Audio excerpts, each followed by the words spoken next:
What's going on, people? Welcome to another Emotion Football live stream. Today, it's this. No, today.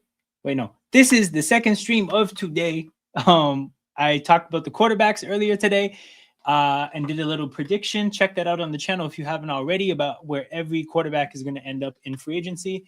And now we're just going to do a regular recap to close the night out. Free agency starts again in roughly 15 hours. So in 15 hours, the league is about to turn upside down. But for now, we're going to talk about everything that's happened in the build-up to that point. We have a lot to get to. Make sure you guys hit that like button and subscribe to the channel as we start out. Shout out to Philly Mike OG. Hold on, Philly Mike OG, are you new to the community? Because I feel like I would remember your name if you weren't. But welcome, Bird Gang. This is, I think the fourth or fifth Eagles fan in the community. Welcome aboard. Mike Evans is now a Baltimore Raven. Are you sure? Because I just checked Schefter's Twitter account and I don't see anything. Maybe, good brother, maybe you got tricked. Maybe you got tricked by a fake. No, but no, Mike Evans is a free agent. So he also can't sign before 12 o'clock noon tomorrow. The only players that can sign are players that got cut, and he did not get cut. Ravens fan is in here with the devil emoji because we're definitely here to talk about one of the moves his team made. The first thing we're going to talk about are the Raiders trading Max Crosby to the Baltimore Ravens for 2 first-round draft picks. This is going to happen on Wednesday. Max Crosby has finally been freed from Vegas and the Raiders, and he's not going to be a part of the Baltimore Ravens. My first thoughts on this is that he's good. He's an amazing player, and he's going to be great for the Ravens. There's no downside from that standpoint. The other thing I think about is Jesse Minter. You know, Jesse Minter is a phenomenal defensive coach. You can tell, like, he got an up close and personal look at Max Crosby being in that division for a couple years. So there's that. This is definitely a player that I'm sure he knows exactly what he would do with this player and how he would line him up. The rush packages, all of that. I'm sure that's all very clear. And the compensation is not ridiculous. Like 2 first-round picks, it's slightly less than the Micah Parsons compensation, because Micah Parsons got traded for 2 firsts. And a player, no, was that trade? No, I think it was just 2 firsts. No, it was 2 firsts and a player. It was Kenny Clark and anyways, this is fair in terms of a compensation standpoint. It's great for the team. You can tell that the coach is going to get the most out of this player. My only thing about this trade that I think about with Baltimore a little bit is that, like, this is the drum that I've been beating consistently for a long time. When you make these big swings, these big 2 first-round pick kind of trades, in order to pay a player a lot of money, because, you know, it's not that sorry, I just saw Trey Hendrickson here and almost said his name. It's not that Max Crosby is on a rookie deal. He's going to be paid top dollar, and you're paying 2 first-round picks. Your ability to build the team around that piece is pretty minimal. And now with Baltimore, you know, they have Lamar Jackson on a big contract. You trade 2 first-round picks to put Max Crosby on a big contract, and their ability to add now is not that great. So when I take a step back and I think about Baltimore's roster, you have to look at it and say that their chances to get much better than what they are right now over the next 2 years is minimal. So for the most part, they are what they are now. Now, I don't think that's a bad thing when it comes to the fact that, like, oh, they're not good or anything. I'm just saying that, like, their wide receiver situation is going to be something they have to address. Their offensive line is something they have to address. I think Jesse Minter is going to have the defense figured out. So I don't think their defense is a concern. I just think that, like, if their offensive line and their receivers are still issues, and they're going to have not limited ability from the standpoint of they can't figure it out. It's just that they have to get their picks right? Like, you can't throw draft picks at offensive line or receiver. You can't throw money at offensive line or receiver. You have to get your picks right. So if you take a receiver in the 2nd round, that player can't suck. That player has to be good. If you take a center or an offensive lineman or whatever in the 2nd round, they have to be good, because you're not going to have an opportunity to keep throwing more draft picks and more money. So I say that to say, again, I was critical of the Bears when they traded for Khalil Mack because I didn't think they were that good. Baltimore is good. Baltimore is a team that should be making a move like this, because Max Crosby is really good and he's going to make them a lot better. And it's not just that he's really good, but this is exactly what they needed. Their pass rush was bad last year. The Ravens were not getting to the quarterback. They lost Namdi Madubuike mid-season. I don't know if he's going to be back next year because the back issue was like very mysterious. They didn't really know what was going on. But Max Crosby is a great player at a position that they needed. He's going to be really good. That division fucking sucks for Joe Burrow, man. You got Myles Garrett, Max Crosby, and then whatever's left of TJ Watt. Low-key, I don't think he's that good anymore. But Crosby and Myles Garrett is horrible for Joe Burrow to go up against. But yeah, all things considered, man, great trade from Baltimore. The rest of their offseason is going to be important. Should get Trey Hendrickson. Bro, they do not have the money to be throwing it at Trey Hendrickson.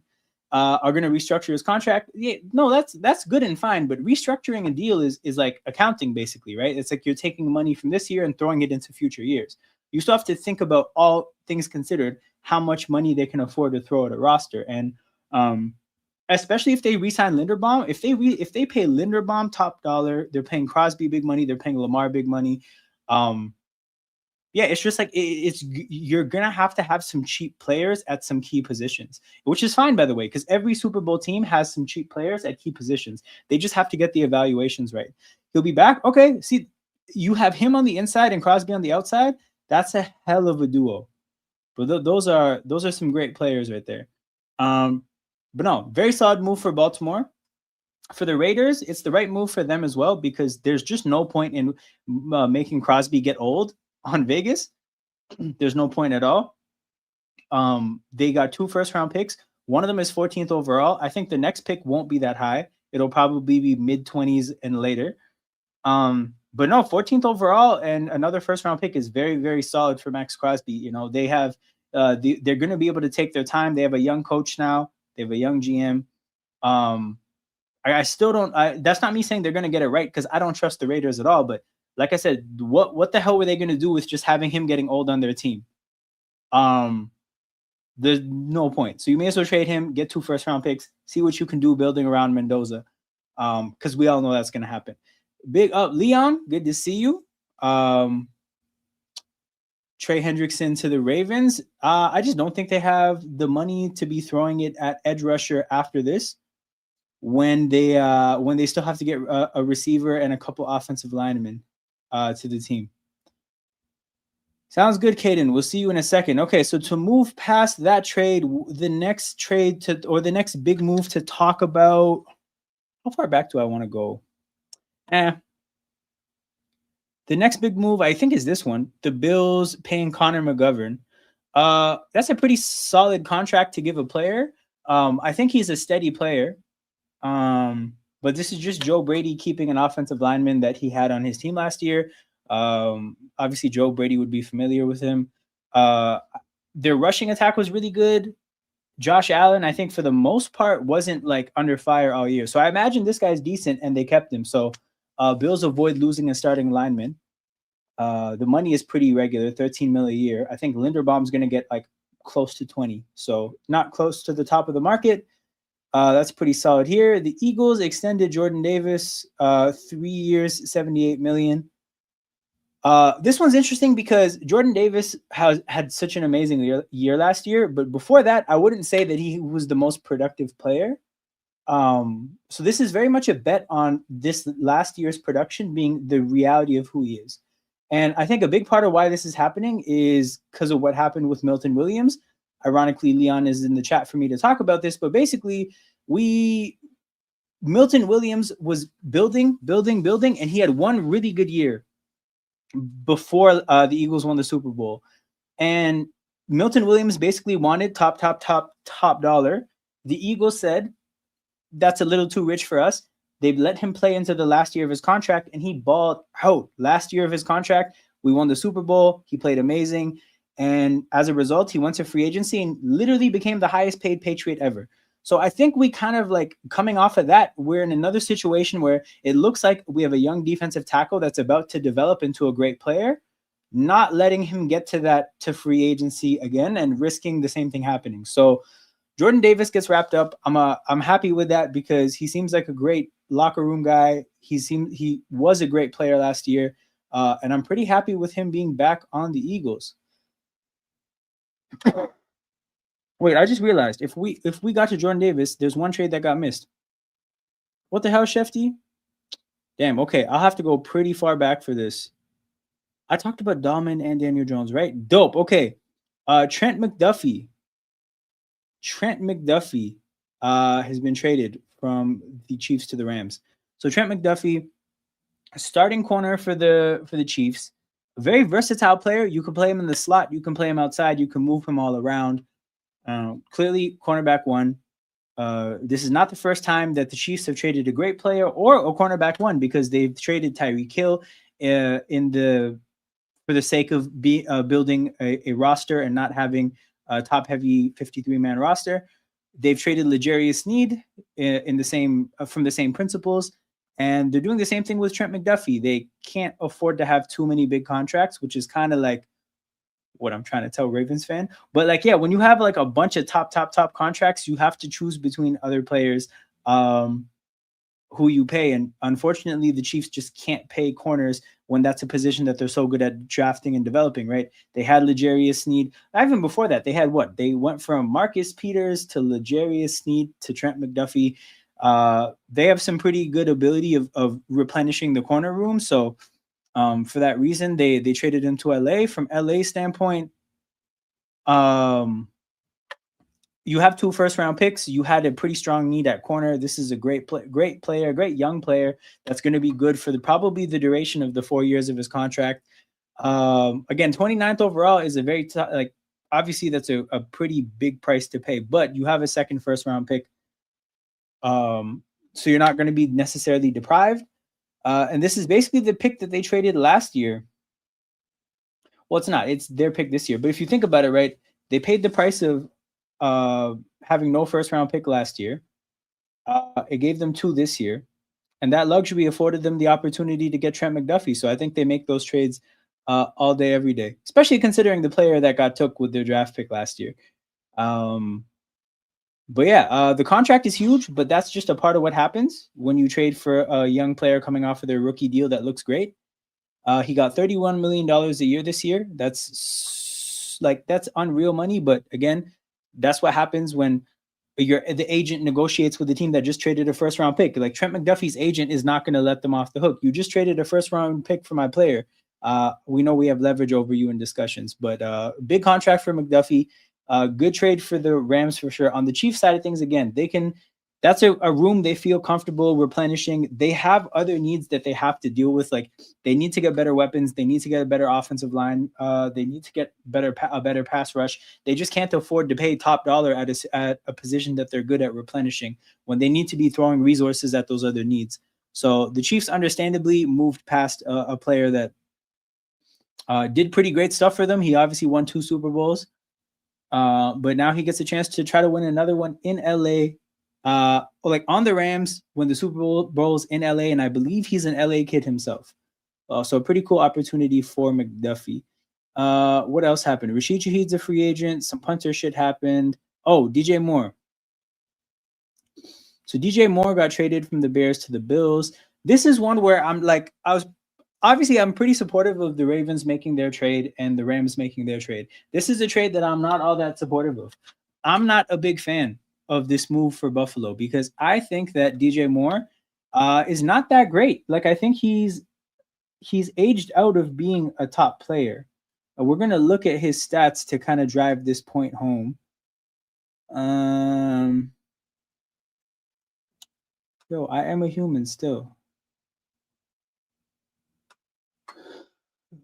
Where is it? All right. So DJ Moore has played 17 games for the last 2 years. This guy's very healthy, but has not cracked 1,000. It has actually only cracked 1,000 yards once in the last 4 seasons. And you can blame the Bears and Panthers for being shitty quarterback situations all you want, but this guy's not a wide receiver 1 anymore. He's a wide receiver 2, clearly. Now, if the Bills are betting on him being a better player with Josh Allen, I just don't think you should be making those bets as a team. But they paid a second-round pick for a guy who's cracked 1,000 yards once in the last 4 years. A 29-year-old player that's only getting older, that's probably on his, if he's still in his prime this year, he's definitely not going to be in his prime at 30. Like, this guy's on the way down. So I just don't think that this is it's not that I'm opposed to him being a wide receiver too. If he's a wide receiver too, that's fine. But a second round pick for this guy is far too much. It's just far too much. And this is kind of just in like very representative of what the Bills have been as of late. Like they have had a wide receiver need ever since trading Stephon Diggs, but they've always just tried to be as cheap as possible about fixing it, right? Like Shakir, a mid-round draft pick that they paid decent money to. All of their random free agents. Josh Palmer, a mid-tier to low-end free agent. Keon Coleman, a second-round pick. Like they just haven't. They've tried their best to get a good receiving core by not fully investing in that position, and I think that they've shown that they don't have the talent evaluation to do that. If you're like a team like Pittsburgh, who's really good at scouting receivers and has consistently been able to get great receivers outside of the first round, then that's fine. But you're the Buffalo Bills, and if anything, what I've learned is that you can't identify receivers because I remember what it was like before Stephon Diggs. The Bills is like I've seen two great receivers in Buffalo during my lifetime. Stevie Johnson and Stephon Diggs. There was a big gap between Stevie Johnson and Stephon Diggs. Stephon Diggs was not a cheap move. They came up off of a first round pick for him, and they have to do something like that again. I understand that they are in a different contract space with Josh Allen being paid, but they can't afford to let this window slide by, and that's what they're doing, being cheap at the wide receiver position. So I'm definitely not a big fan of this move. Not a big fan at all. From Chicago's standpoint, man, they get more draft capital to load up this roster during Caleb Williams' rookie deal. Chicago should be very, very happy with how this turned out. But, man, Buffalo's just doing more Buffalo things. Cam Jordan is going to be a free agent. Tremaine Edmonds is getting cut. Tommy DeVito is going to be the backup quarterback in New England. Geno Smith is going to see free agency. We've already talked about the stuff. Taylor Decker got cut. Rashawn Gary got cut. Joe Mixon got cut. Oh yeah, this ended up being the trade. Colts traded Zaire Franklin to the Packers. Zaire Franklin is good. He is a player that's, I think, touching his 30s pretty soon. So I guess the Colts see him as somebody that they don't want to pay. And if they're not going to pay him, and you need to free up money, you basically have to think about how much is 1 year of this player worth. And clearly they don't think the world of it because they traded him for Colby Wooden, who's like a prospect that could pan out but might not pan out. So yeah, I don't know. To me, it's interesting because it kind of shows that the Colts didn't think much about Zaire Franklin, even though he had really, really good tackle stats. I guess they feel like they can replace him. But then the other thing has to be asked, right, is like, what do they need the money for? And you know what? I'm thinking about it. They probably need the money because they traded 2 first-round picks for Sauce Gardner. So you don't have draft picks to throw at your needs. You have to throw money at your needs. And I guess they're going to pay Daniel Jones a non-insignificant amount of money. But yeah, I mean, I don't know. I thought Zaire Franklin probably would have been worth the money or worth more than Colby Wooden. Like even a draft pick maybe would have made more sense. But yeah, the Colts seem to be low on Franklin. On the Packers side of things, they have Edgerrin Cooper and Zaire Franklin. That's a hell of a linebacker duo. But yeah, I don't know. Weird. This was a weird trade. I did not see this coming.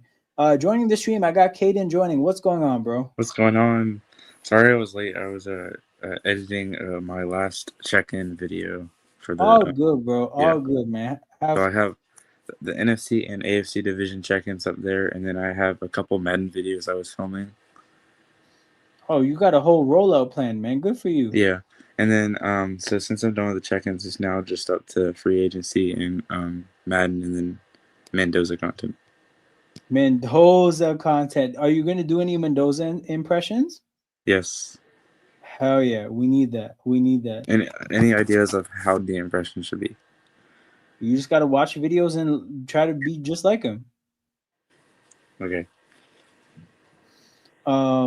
And the last bit of big news to talk about is Khalil Mack going back to the Chargers.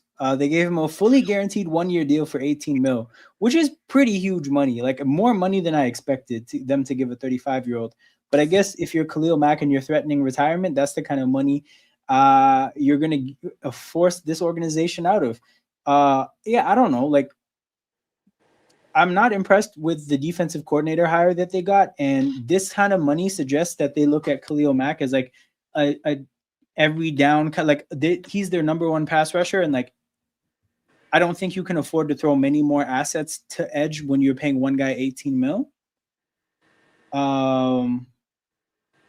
But yeah, I mean, hopefully he stays healthy. He's an older player. Obviously, like I don't know, nothing wrong with Khalil Mack himself as a player. I'm just surprised at how much money they gave him, but I guess they can't afford to lose him. I just get the vibe that they're going to be an offensive team next year. I don't see the defense being good. I think the loss of Jesse Minter is going to be big for them. But I guess this is going to save them from being like completely horrible, and maybe that's a part of the thinking there. So those are the big moves because I scrolled through Adam Schefter's Twitter account. I now have a list here of basically everything that's happened since my last check-in. We can go just point by point, seeing if I missed anything. There's going to be a bunch of small, insignificant signings or like decisions here. I'll say this though, Breece Hall getting the franchise tag was really strange to me. I think it's weird how the Jets basically decided to get rid of their entire team. Like they gut their whole team basically, but now all of a sudden, like they want to keep Breece Hall of all players. Like they didn't want to keep Quinnen Williams. They didn't want to keep Sauce Gardner. They didn't want to keep Jermaine Johnson, but they want to keep Breece Hall. Like it just, why are they doing this to Breece Hall and Garrett Wilson, man? Those guys deserve so much better. Crazy. For real, man. Mm-hmm. Did you hear any rumors about us getting Kyler Murray? I didn't see any rumors. I think it makes sense. Like that video was just purely me, like putting things together that make sense to me. Like that, there's no real information behind that. But again, I do think Kyler to Atlanta makes a ton of sense for both sides. Because I saw the thumbnail on the live stream earlier that I was only able to join for like a few minutes, where you had Kyler Murray in a Falcons uniform. Yeah, man. Hey, I got ChatGPT to make that. That's my own original creation. Did you get a notification that I posted a video? No, I didn't get but I don't have notifications on for anyone. Dang. Nah, bro. Hey, I appreciate anyone that puts notifications on for me, but bro, honestly, if I had notifications on my YouTube, I feel like I would get like too many notifications, so I had to turn that shit off.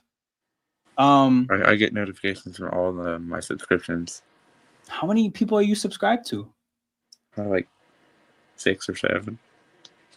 Oh, hilarious meme. No meme intended. I said that in one of my videos. But yeah, no, bro. That's not that bad. I subscribe to a lot because I support a lot of people. Like, because again, like I've crossed paths with a lot of people on YouTube, so I'm subscribed to them all. And if I get notifications for everyone, that would suck, dude. That would really, really suck for me.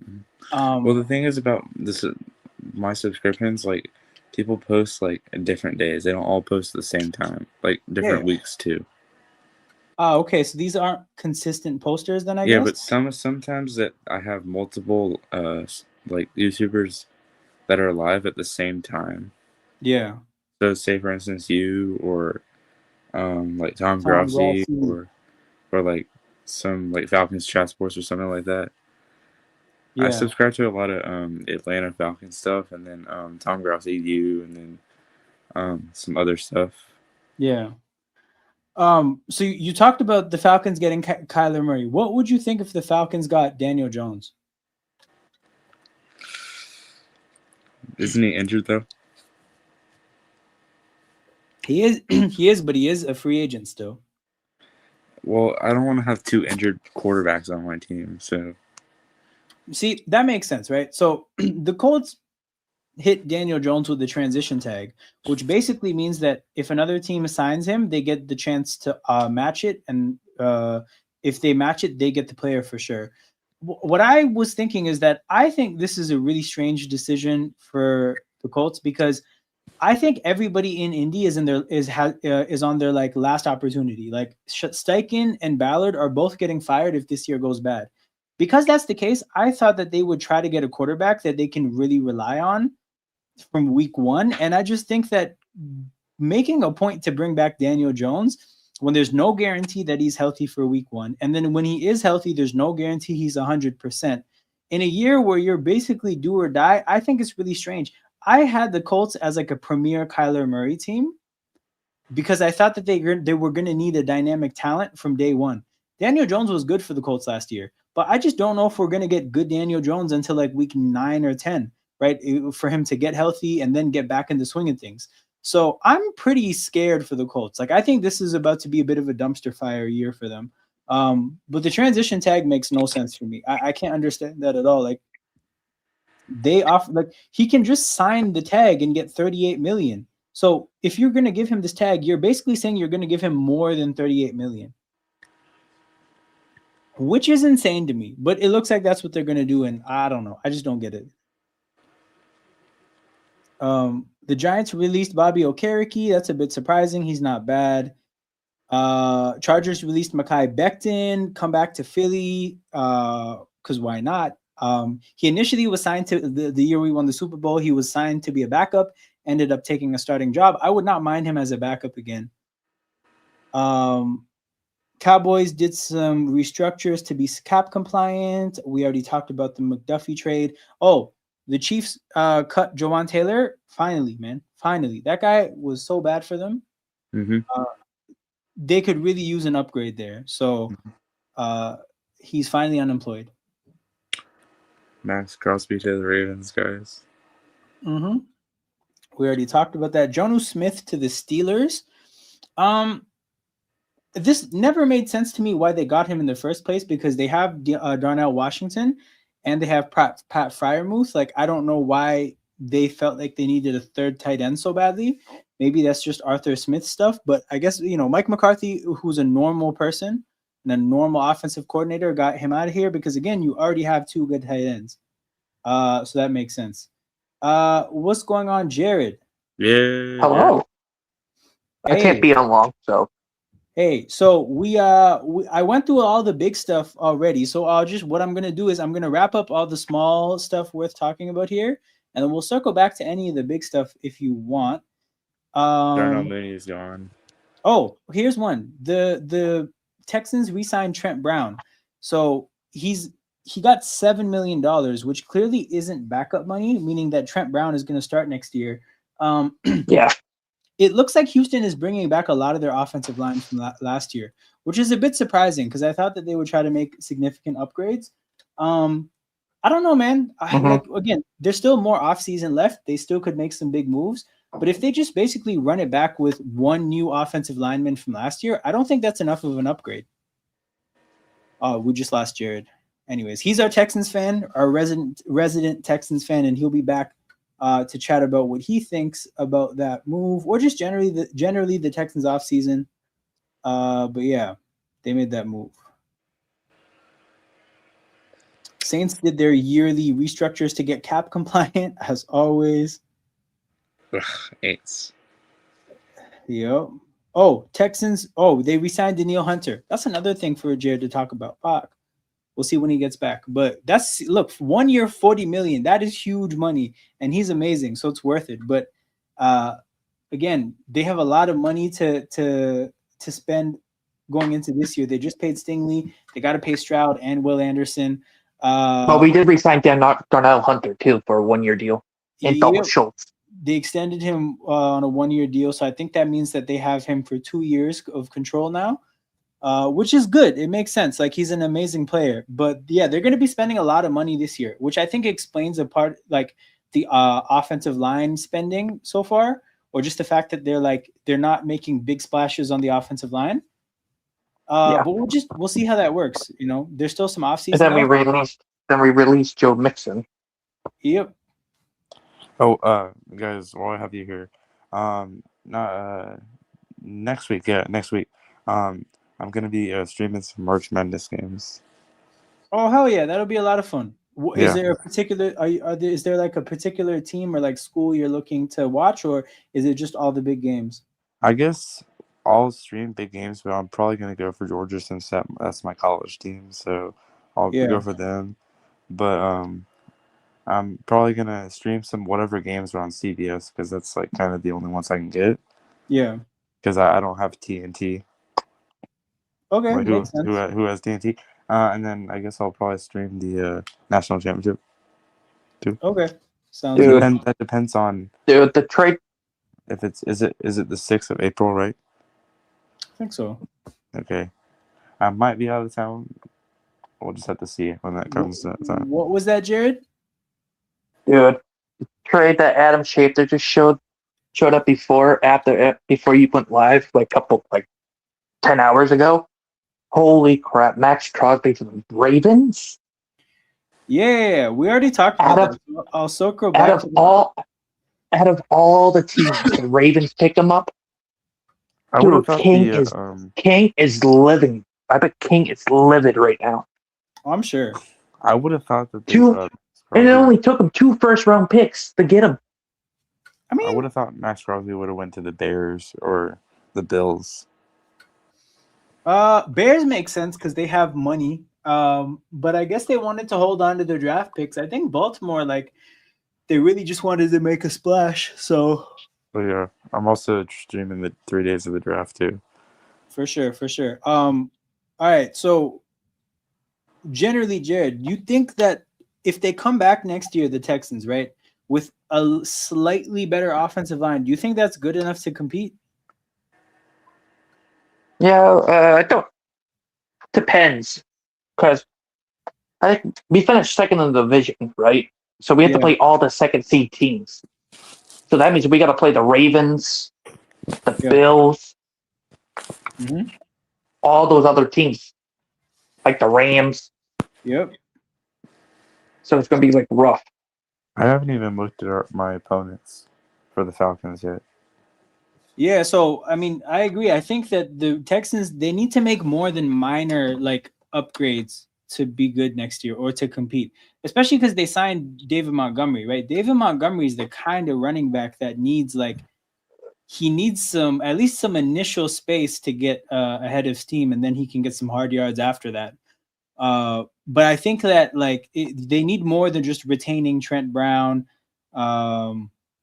It sounds like their second round pick is gonna be on the offensive line, but they have to hope that player is a superstar, I think. Okay, we got some losses here. The Commanders cut Marshawn Lattimore. That makes sense because honestly, he's horrible now. Dude, how about the Patriots cutting Stephon Diggs? Yeah, that was a while ago. Damn. That was a while ago. Yeah, I mean, his contract was always basically a 1-year deal, but I think, New England, they don't like off the field antics, so that's how that happened. Apparently, the New England Patriots want AJ Brown. They're gonna have to come up after some big draft picks. They're gonna have to come. They offered him once. I think once on the table, a first and a third. I don't think so because I think if they put a first and a third on the table, I think the trade would have been done. I think from the sounds of it, looks like they're trying to not pay a first round pick, and the Eagles are trying to get them to make a first round pick. They offered him a first and a third, but the Eagles declined it. Where did you see that? Because they want more. It's from one of the reporters that I know that I don't think is true. So yeah, I think if a first ended up on the table, I think the Eagles take it. You found a meme page. Yeah, I think that might be some meme page shit.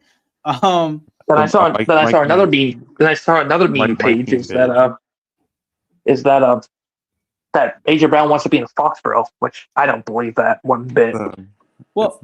It's the Mike meme page. I think that if he had to leave Philly, I think he would be open to New England because the thing about AJ Brown is he is a Patriots fan and he did play for Mike Vrabel in Tennessee and they have a good relationship. So I think if he were to leave Philly, New England would be the number one option for him. Here's the tricky thing though. I think that New England is probably looking for a younger receiver because think about it. Pierce? I'm guessing. Hold on. AJ Brown is 29 next year, right? So Drake May is how old? Drake May is a young guy. If you're gonna get him a receiver that's 29. And the thing about AJ Brown too is like he's a height, weight, speed anomaly. Like a part of his game is how it's crazy how muscular and strong he is for how fast he is. Those kind of players decline quicker than others. So I actually don't think it would be smart for the Patriots to go for a player like him when in theory, a younger player that could be aligned with Drake May's timeline a little bit more, I think makes more sense to them. Would you take this year's first or next year's first from the Patriots? I would take any first, to be honest, because the thing is like, I think AJ Brown took, like, for example, let's say in his prime, AJ Brown was a 9 out of 10. I do think he took a step down to like an 8 out of 10 last year. He was still pretty good. I think he took a step back. There's a chance he could take another step back the year after. He's picked up now, I think, hamstring injuries in back-to-back years. And if you know anyone that watches football, either football, knows that hamstring injuries, that's an issue that doesn't go away, and that's an issue that slowly chips away at your athleticism. And when you're talking about a player like AJ Brown, who again, athleticism is what makes him amazing. I just think that like I would take any first-round pick for AJ Brown. It would be a tough thing to say goodbye to him because I think the most talented receiver I've ever seen in an Eagles uniform. He's been a part of a Super Bowl team. He's got 2 touchdowns in Super Bowls. I'm a big fan, right? But hey, everybody has to go at some point. So if I could get a first round pick for AJ Brown, I would take any first round pick. Because I just don't think that would be that good of a move for New England. Yeah. He's a sweet Philly boy. What's that, Jared? And then the other trade that got me was DJ Moore to the Bills. Yeah, dude. Hold on. The Raiders are trading for Teron Johnson. Okay, that's not a huge move, but the Raiders are adding. Well, I gotta go anyways. So slot corner from the Bills right now. Yeah, this Teron Johnson trade just happened right now. What was that, Caleb? So I said Caleb. No, I said Caden. Oh, I said okay. I said AJ Brown is a sweet Philly boy. He is a sweet Philly boy. So I'll see you guys. I'll see you on your Raptor stream whenever you do that. Because I gotta go. I'll be doing a stream tomorrow night. Okay, I'll be there. He's a sweet Philly boy. Okay, and then the Bears has suffered some losses here too, man. They're gonna cut Tremaine Edmonds, which I find interesting. I think he's a good player. I don't know if I would cut him if I mean, again, I guess the Bears really like their young players. I know they had they drafted somebody from Oregon recently. Maybe they just like their young options. But the reason I'm surprised about that is because the Bears don't need to clear up space, right? They have a quarterback on a rookie deal. They don't have that expensive of a team, right? Like, think about it. Their wide receiver next year is going to be on a rookie deal. Their tight end is on a rookie deal. The only player they're really paying on offense is DeAndre Swift and Joe Tooney and Jonah Jackson. Wasn't he drafted to the Lions, then he got traded to Philly, and now he's on Chicago? Yeah. So he's like what, like 30 or something? Yeah. But yeah, they don't have an expensive roster, so I'm just surprised that they feel the need to clear some money by cutting him. I would have just kept him. But this kind of leads me to believe that the Bears are going to make some pretty big splashes. Like if they're cutting Tremaine Edmonds of all people to save money, they have some pretty big plans to spend big money. And I think that means that there's a chance the Bears could be dangerous next year. Obviously, they have to get the signings right. They have to sign the right players. But yeah, I think that's a huge kind of sign of intent. Now, the big loss here is Drew Dahlman, because Drew Dahlman's a pretty good center. There's not a whole ton of great centers in the league. They just signed him, and yeah, he's retired at 27. Pretty young guy to retire, but Drew Dahlman is out of there. The Bears are going to have a hard time replacing him. They just made a trade the other day for Garrett Bradbury, who was on the Patriots. And as Leon will tell you, Drake May was fucking running all playoffs. And I'm not going to say that was only Garrett Bradbury's fault, but he was definitely a part of it. So the Bears are going to pretty seriously downgrade at center in a year where they had their best offensive line play in a long time. So you already have downgraded at center. At Joe Tooney's spot, and I think he plays left guard, that's an old man, right? Joe Tooney is like 33, so there's a chance he could regress. There's a pretty decent chance they're going to have a regression at 2 of their spots on the offensive line. Their left tackle tore his knee up in the playoffs, so he's going to miss all of next year. A quiet thing to look at is just how torn up the Bears' offensive line is. So they're going to have to probably put a lot of resources into just simply replenishing that and then more resources to get better. As I'm saying all of this, I think I may have just talked myself into understanding why they cut Tremaine Edmonds. He was on the Falcons for a while, right? Drew Dahlman. Yep, Drew Dahlman, Falcons for 4 years, Bears up for 1 year, and then retired and out of the league. Crazy. What else happened? The Chargers signed Biadasz, who was on the Cowboys and then went to the Commanders. He's like a steady center in the NFL. Definitely a starting player. Definitely not great. But from everything Jen Will told us last year, the center who the Chargers had playing last year was horrible. So it looks like the Chargers have upgraded from horrible to average at center. That makes sense. 2001? Rams brought back Cam Curl. They also brought back Quentin Lake midseason. So the Rams kept 2 of their pieces in the secondary and then added McDuffie. It looks like they're going to have a better secondary next year because they're not suffering losses. Commanders brought back Moody. It's so crazy, like, to see the different, like, generations, like from 2001 to now, like, how, like, the internet has, like, changed and, like, gotten so, like, more, like clear than, because I just saw this, like, I'm watching the, like, a NASCAR race, and I just saw, like, clips from back in 2001, and, like, all the clips, like, had, like, still kind of, like, the 90s and 80s, like, static TVs and stuff. Yeah. And then now I'm comparing that to, like, how the TVs are now. It's, like, so different. Dude, whenever you see any throwback football clips, even from, like, 10 years ago, you're seeing the gap in TV quality, and it's weird to think about. But even, like, I don't know, when the Eagles won the Super Bowl 2017, that's not that long ago, but you watch it on TV and it does not look as good as what's on TV right now. I know, it looks like it's from like 2009 or something. Yeah, it looks way older than it actually is. It's crazy stuff. I don't know if Leon's still here, but bro, the Patriots signed Tommy DeVito to a 2-year, $7.4 million contract. That was when they pulled out Philly. Yep. The reason I bring this up is that that's not third stringer money. Like, I didn't know if Tommy DeVito would make it in the NFL, but that's certified backup money. So it looks like they're rolling with Drake May and Tommy DeVito. The thing about Tommy DeVito is that he is a backup quarterback from the standpoint of, like, he's won a football game in the NFL. And if you have won a football game in the NFL, you can be a backup quarterback. The thing is, bro, he's not the kind of backup quarterback that actually gives you a shot. And that's not inherent. There's nothing wrong with that because there's actually not that many of those players, right? But he's like a Jarrett Stidham kind of backup. Like, you know how Jarrett Stidham, when he played for the Broncos, he just gave them a chance to win. Like, the rest of the team had to carry, but he gave the rest of the team a chance to carry. He wasn't going to be the reason they won, though. And that's the kind of backup Tommy DeVito is. It's just interesting to see. Like, I didn't think he was going to make it in the NFL, but he's sticking around. Good for him. Wasn't the game that he won was against the Crosby posse? Yep. Good memory, bro. Good memory. I remember Tom Grossi got so, like, irritated that he lost to the Giants. I can imagine, dude. If I lost to Tommy Cutlets, I would be pissed as well. Couple big moves here in the 3 big moves here. Taylor Decker, Rashawn Gary, and Joe Mixon all cut by their teams. Taylor Decker, it's very interesting to see what's happened to the Lions offensive line. They're going to be a very new offensive line next year.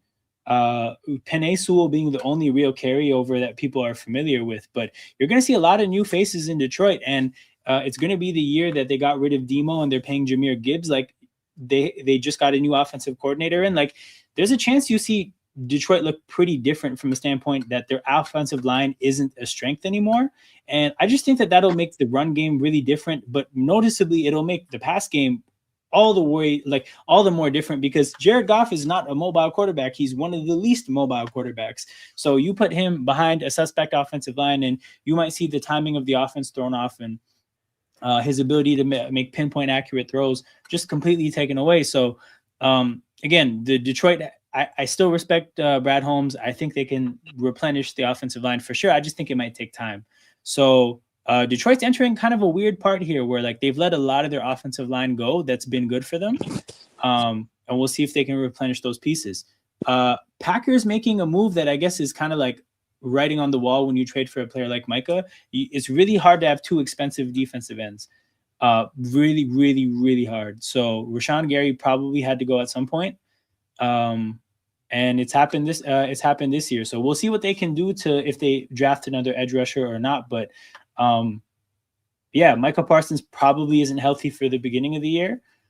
They might have a hard time rushing the passer until they get him back. Rashawn Gary was a quality piece while he was there. And then Joe Mixon, who didn't play at all last year, he got cut as well. Obviously, they replaced him with David Montgomery, but Joe Mixon, we'll see if his career continues, but very strange year for him to miss without much of a say on what happened. I have a quick thing I'd like to say. Yeah. This is kind of off topic of what we're talking about, but did the daylight savings thing, did that affect you today? Yeah. We daylight savings happened for us as well. Yeah, because I was like wondering if that happens like only in the United States.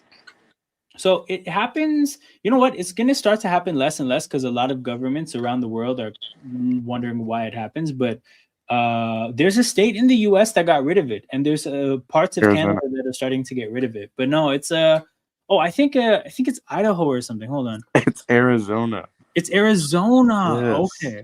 See, it's not a across the board thing. Even in Canada, there's parts of Canada that don't do it, but no, we do, and I'm hoping we stop doing it because I would rather more sun at the end of the day. Yeah, I'd rather get an extra hour of sleep because like I don't want to like wake up feeling like 6 o'clock having to go to school even though it's 7. No, for sure, but it's like if they stopped it, then there wouldn't be the issue of losing or gaining sleep. You would just have one fixed time, and that would be it. And I don't mind having a fixed time that leaves more sunlight at the end of the day. So I would definitely. What's funny is that like when they turn the clocks back, it gets up to like 1:59, and then it like has 2 o'clock twice. Yep, happened quickly, man. For this one, it went up to 1:59 and it skipped over to 3 o'clock. Yeah, in the morning, which is really crazy. I know, right? Time zones and shit. Next move I want to talk about is Ryan Kelly retiring. He was the big signing for the Vikings to shore up the interior of their line. Even when the Vikings were good in the last few years, the interior of their offensive line was always an issue, and they tried to shore that up by signing Will Fries and Ryan Kelly. Unfortunately, Ryan Kelly retired already. So Vikings are back to ground zero with having to figure out the interior of their offensive line. Pretty tough spot for them. Next move to talk about, Dalton Schultz is back with the Texans, right? Reliable safety blanket for Stroud. Garrett Bradbury traded. We already talked about this. New England can definitely upgrade him, and Chicago needs at least someone to just be steady if they can't draft someone. Devin Singletary back in New York, so they have Scatterbo and Singletary. I think that should quell some of the rumors about them getting a running back. No way they do that. Any other things I miss? EJ Speed, TJ Bass, Jerry Swims retired. I talked about this stuff. Tyler Huntley, hey man. I think Ravens fan isn't here anymore, but this guy is literally meant to be a Ravens backup. This is who he is. He was good. In his first stint in Baltimore, he was a good backup. He left, was horrible at, I think, 2 spots, Miami and Cleveland, and then he came back and was a good backup again for Baltimore. Tyler Huntley should be a Baltimore Raven forever. We talked about these moves. Packers signed Sean Ryan, $11 million a year. That's pretty basic money. So, but he's definitely going to start, but he's not particularly great, just a steady offensive lineman. All right, I think that's all the big stuff to talk about. Sai just talked about this year. $100 million for Trent is mad. Yeah, Trent McDuffie got over $100 million, highest paid corner in football, and that's why they traded him, dude. Because those are the kind of demands he had, and there were teams willing to pay it. So when that's the case, man, you just get out of the way, just like they did, just like the Chiefs did. You get out of the way. All right, last thing I'm gonna do is I'm just gonna go to the sleeper account and scroll through the rumors that they put out. Are you sure it's not a Mike Neem website? It's straight aggregators, bro. They just collect all of the information from actual reporters. But yeah, anybody here who's joining late who wants to talk about something that I may have talked about earlier, I recapped everything that has happened. So if there's something you weren't here for, let me know. But the Raiders got Teron Johnson from the Bills. He's a great slot corner, so he's going to, no pun intended, slot in right there into that position and be a good player for them. Chiefs never pay cornerbacks. Yeah, you guys are too good at drafting and developing them, so it's hard to justify paying them big money. Okay. Yeah, Devin Witherspoon and Christian Gonzalez, very, very happy men seeing this McDuffie contract. Troutman back to the Broncos. That's nothing crazy. Rap sheet on a potential AJ Brown trade. I do not sense a lot of momentum towards an AJ Brown deal. No way. The what was that thing called? The dance. What dance? There was a guy on a boat dancing. I forget what that dance was called. Oh, the GIF here. Yeah. Yes, yeah. bro. I don't know if did this dance ever have a name? I don't think so. Kenneth Walker's market could reach $15 million a year, which would eliminate many teams from signing him. See, this is what I'm talking about, man. Kenneth Walker is about to sign an outrageous deal. The year he had was so perfect for him to just be a bad contract for someone. I'm saying this, I don't care who signs him, under what circumstances. Whoever signs Kenneth Walker is getting a bad deal because he's a pretty good player, but he's about to sign an elite deal, and that should not be the case. It's crazy how he just won the Super Bowl, but now he's leaving. Yeah. Like, if I was in his spot and I had literally just won the Super Bowl, I probably would stay on the team to maybe win another one. Oh my goodness, Mike Evans is expected to be pursued by the Browns in free agency. No way, bro. The Browns. No way. But yeah, just to say what you said is like you're right from a basic standpoint. But hey, man, these football players have been through a lot. They're gonna take the most money they can get almost every chance it's time to get paid. So I agree with the idea that he shouldn't be giving the Seahawks a discount to return. Like if they put up huge money, great. But if not, you know what Mike Evans should do if he does go to the Browns? He should bring Baker with him. Damn, that would be a crazy reunion. So then when we face the Buccaneers, Baker won't be as mad as he would if he would stay. Him and Marshawn Lattimore should sign on the same team. They can fight in practice every day. Yes. Travis Kelce. Why are they mad at each other? I don't know. They just used to fight all the time. Oh. Travis Kelce appears motivated to return to play a 14th season. Okay, so if Kelce's back, I don't know if I love that because I don't know if he's that great anymore. Like I don't know. I think the Chiefs in a way could do better than Kelce, but obviously they're not going to turn him down. So he'll be back. He needs to retire. Like I know, like he wants probably the money, but like a lot of people just like don't really like the Chiefs anymore. Bro, Sai, this is not like he's not going to give $10 to $12 million of production this year. Like if you give him 7 to 8, maybe 5 to 6, see how I avoided 2 specific numbers. That's different. But 10 to 12, bro, he's just not going to give you that much production. I just don't think he's that player anymore. So I don't know. Bro said, see how I avoided 2 specific numbers. Yeah. You know, you can't lean into the memes. I'm not named Mike, you know?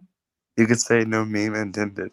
No meme intended. Despite speculation, BTJ isn't expected to be moved by the Jaguars. Which is an interesting call. You know what this means to me? If they sign Jacoby and they're keeping BTJ and Parker Washington is good the way he was last year, Travis Hunter, you are a full-time corner, bro. That receiver room is packed.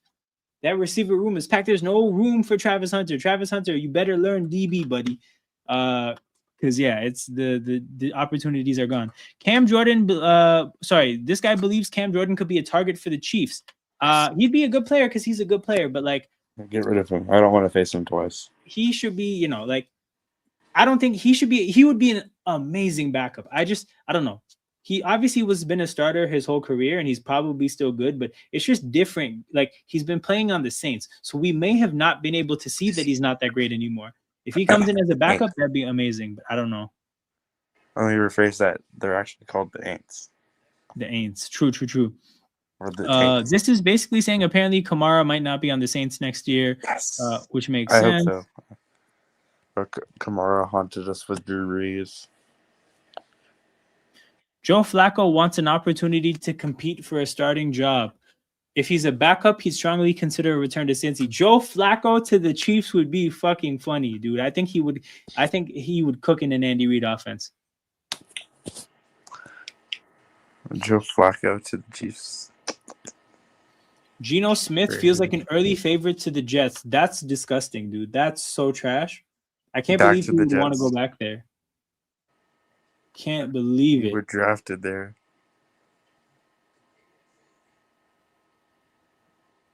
What else do we got?